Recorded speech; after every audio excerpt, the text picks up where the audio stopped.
All right, so today I am reading from another location in our library here in Caribou, Maine. If you guys who are familiar with our building can figure out where I'm sitting today, that's your challenge.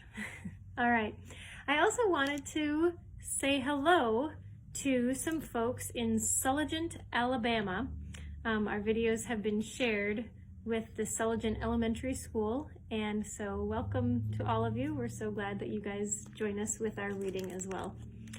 So today, for Charlie and the Chocolate Factory, we are on chapter 18. And if you'll remember correctly, we just had a long song by the Oompa Loompas about Augustus Gloop. And now, chapter 18, Down the Chocolate River. Off we go, cried Mr. Wonka. Hurry up, everybody. Follow me to the next room. And please don't worry about Augustus Gloop. He's bound to come out in the wash. They always do. We shall have to make the next part of the journey by boat. Here she comes. Look. A steamy mist was rising up now from the great warm chocolate river, and out of the mist there appeared suddenly a most fantastic pink boat.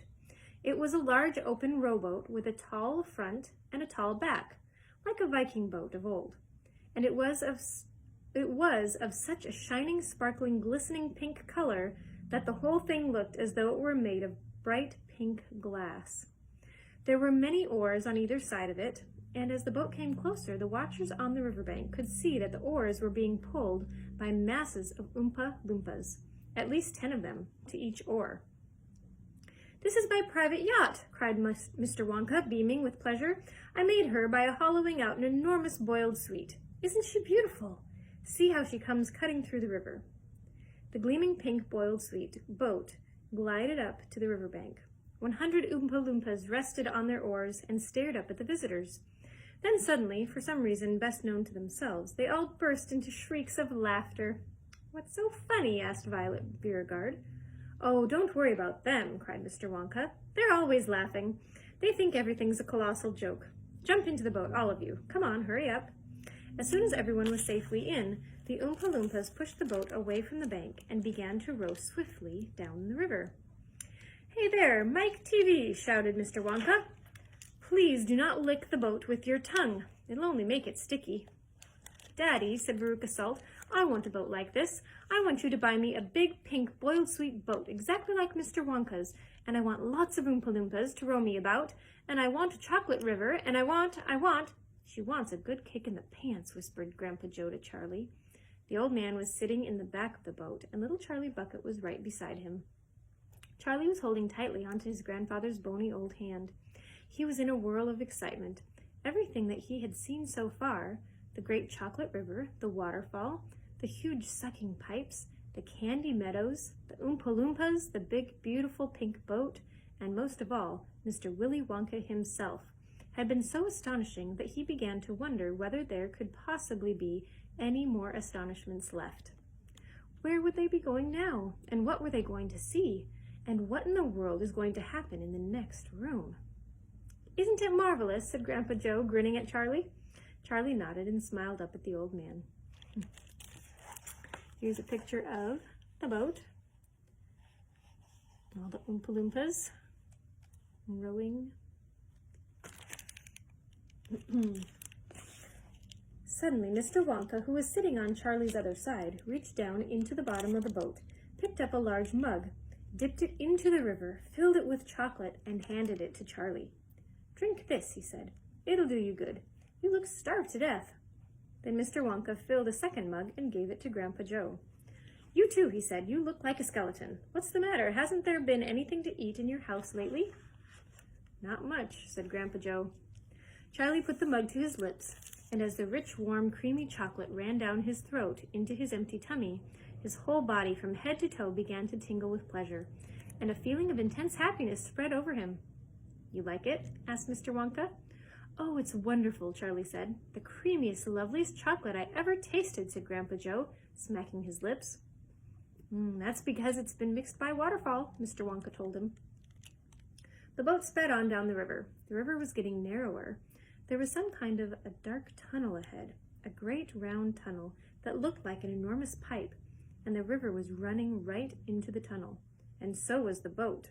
"Row on!" shouted Mr. Wonka, jumping up and waving his stick in the air. "Full speed ahead!" And with the Oompa Loompas growing faster than ever, the boat shot into the pitch-dark tunnel, and all the passengers screamed with excitement. "How can they see where they're going?" shrieked Violet Beauregard in the darkness. "There's no knowing where they're going," cried Mr. Wonka, hooting with laughter. "There's no earthly way of knowing which direction they are going. There's no knowing where they're rowing, or which way the river's flowing. Not a speck of light is showing, so the danger must be growing. For the rowers keep on rowing, and they're certainly not showing any signs that they are slowing." "He's gone off his rocker," shouted one of the fathers, aghast, and the other parents joined in the chorus of frightened shouting. "He's crazy," they shouted.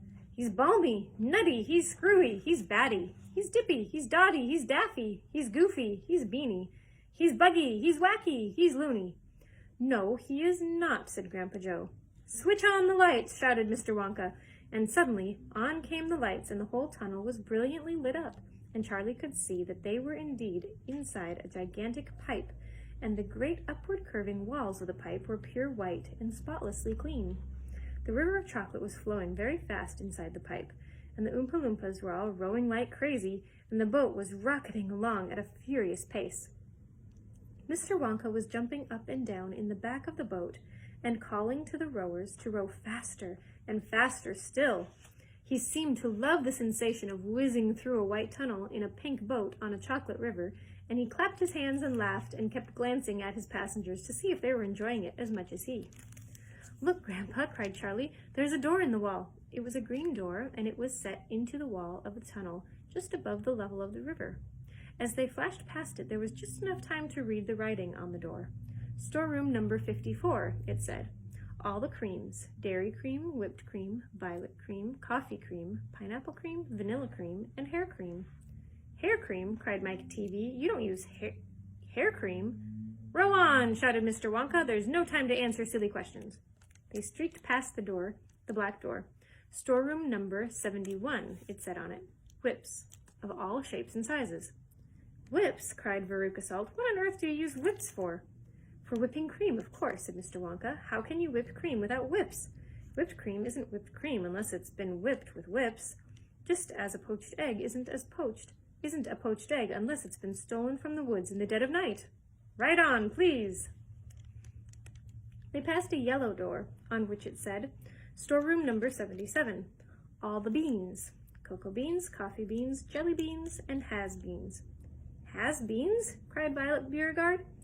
"You're one yourself," said Mr. Wonka. "There's no time for your arguing. Press on, press on." But 5 seconds later, when the bright red door came into sight ahead, he suddenly waved his golden-topped cane in the air and shouted, "Stop the boat!" Chapter 19, The Inventing Room, Everlasting Gobstoppers, and Hair Toffee. When Mr. Wonka shouted, "Stop the boat," the Oompa Loompas jammed their oars into the river and backed water furiously. The boat stopped. The Oompa Loompas guided the boat alongside the red door. On the door it said, "Inventing Room, Private, Keep Out." Mr. Wonka took a key from his pocket, leaned over the side of the boat, and put the key in the keyhole. "This is the most important room in the entire factory," he said. "All of my most secret new inventions are cooking and simmering in here. Old Fickelgruber would give his front teeth to be allowed inside just for 3 minutes. So would Prodnose and Slugworth, and all the other rotten chocolate makers. But now, listen to me. I want no messing about when you go in. No touching, no meddling, and no tasting. Is that agreed?" "Yes, yes," cried the children. "We won't touch a thing." "Up to now," Mr. Wonka said, "nobody else, not even an Oompa Loompa, has ever been allowed in here." He opened the door and stepped out of the boat and into the room.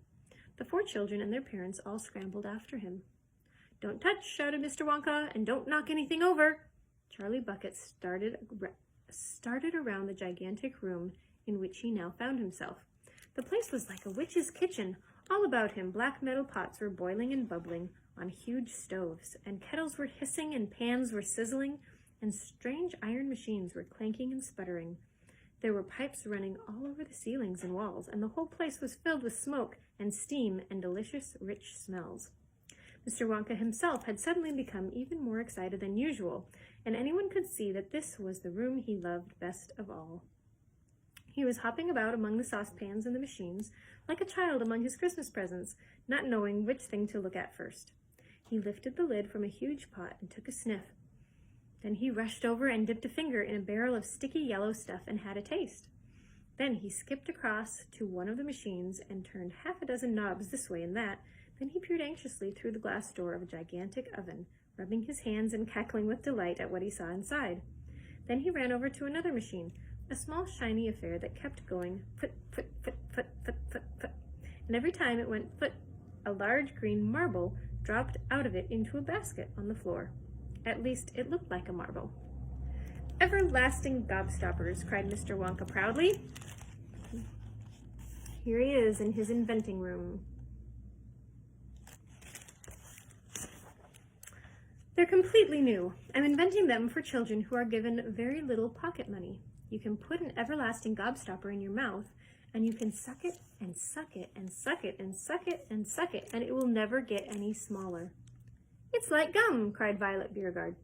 "It is not like gum," said Mr. Wonka. "Gum is for chewing, and if you tried chewing one of these gobstoppers here, you'd break your teeth off. But they taste terrific, and they change color once a week, and they never get any smaller. They never disappear. Never.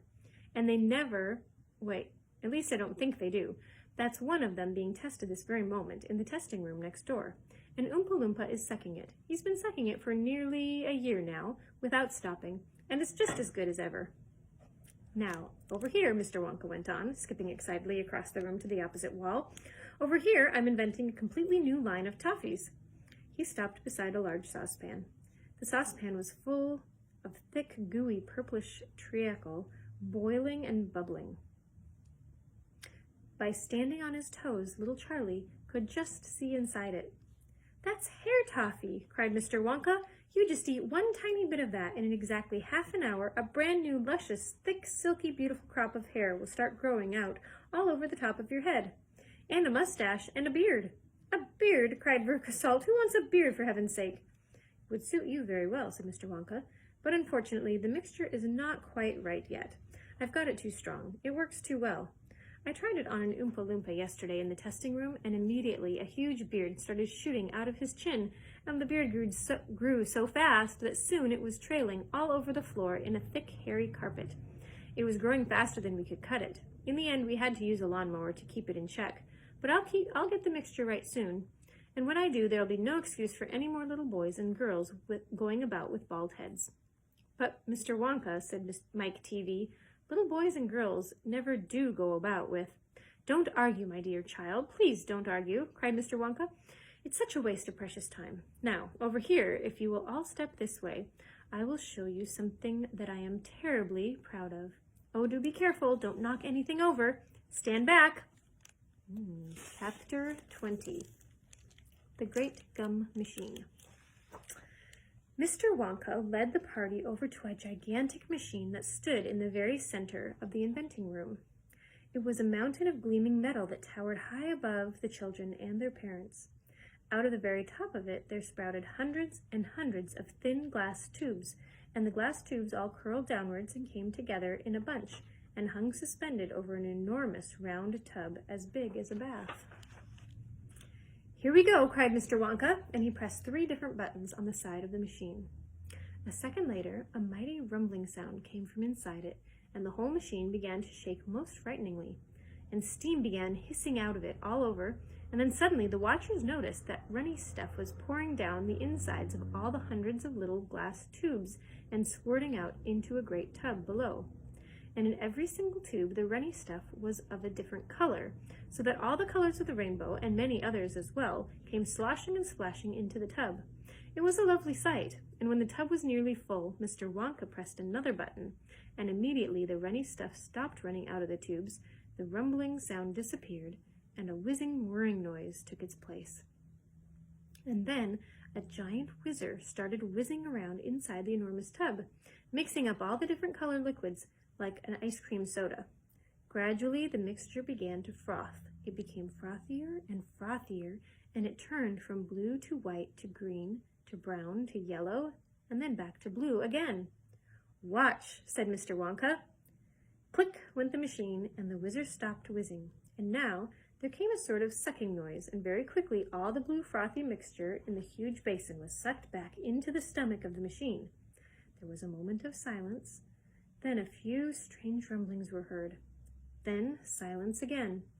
Then suddenly the machine let out a monstrously mighty groan, and at the same moment a tiny drawer, no bigger than the drawer in a slot machine, popped out of the side of the machine.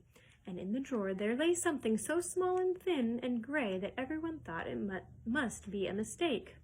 The thing looked like a little strip of gray cardboard. Have a look. Here's the machine, the little drawer that came out. And they're looking inside. The children and their parents stared at the little gray strip lying in the drawer. "You mean that's all?" said Mike TV, disgusted. "That's it. That's all," answered Mr. Wonka, gazing proudly at the result. "Don't you know what that is?" There was a pause. Then, suddenly, Violet Beauregard, the goofy gum-chewing girl, let out a yell of excitement. "By gum, it's gum!" she shrieked. "It's a stick of chewing gum." "Right you are," cried Mr. Wonka, slapping Violet hard on the back. "It's a stick of gum. It's a stick of the most amazing and fabulous and sensational gum in the world."